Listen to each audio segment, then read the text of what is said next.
తెలంగాణ పోరాటంలో మహిళల్లో చాకలి ఐలమ్మ కూడా మనకి ముందు వరుసలో ఉంటుంది.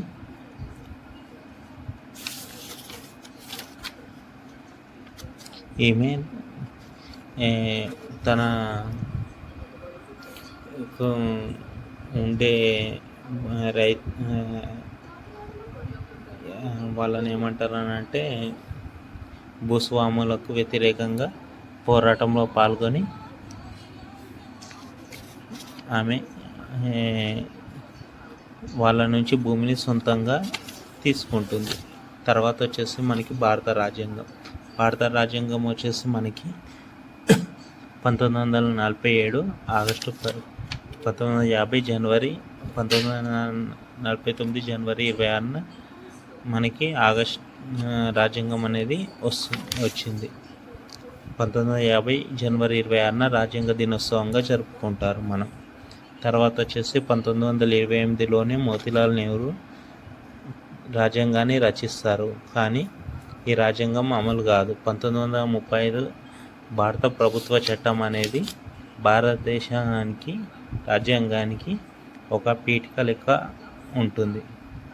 తర్వాత వచ్చేసి మనకి రాజ్యాంగ సభ ఏర్పడుతుంది. 1946 జూలైలో రాజ్యాంగ పరిషత్ అనేది ఏర్పడుతుంది. దీనికి ఎన్నికలు జరుగుతాయి. మొదటి రాజ్యాంగ సభ 1946 డిసెంబర్లో జరుగుతుంది. దీనికి సచ్చిదానంద సిన్హా అనే అతను అధ్యక్షత వహిస్తాడు. మొత్తం 12 సమావేశాలు జరుగుతాయి.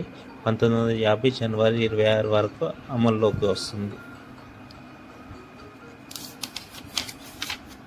భారతదేశం అనేది లౌకికత్వం, ప్రజాస్వామ్యం, న్యాయం, సమానత్వం మీద ఆధారపడి ఉంటుంది.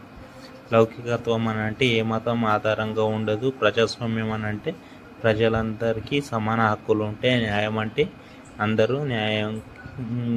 న్యాయపరమైన దాన్ని స్వీకరిస్తారు. సమానత్వం అంటే చట్టం ముందు అందరూ సమానులే, రాష్ట్రపతి తప్ప. తర్వాత వచ్చేసి ప్రభుత్వ వ్యవస్థలో వచ్చేసి మన భారతదేశంలో సమైక్య వ్యవస్థ కలిగి ఉంటుంది. అంటే చిన్న రాష్ట్రాలతో ఏర్పడిన వ్యవస్థ కాబట్టి సమైక్య వ్యవస్థ అనేది కలిగి ఉంటుంది.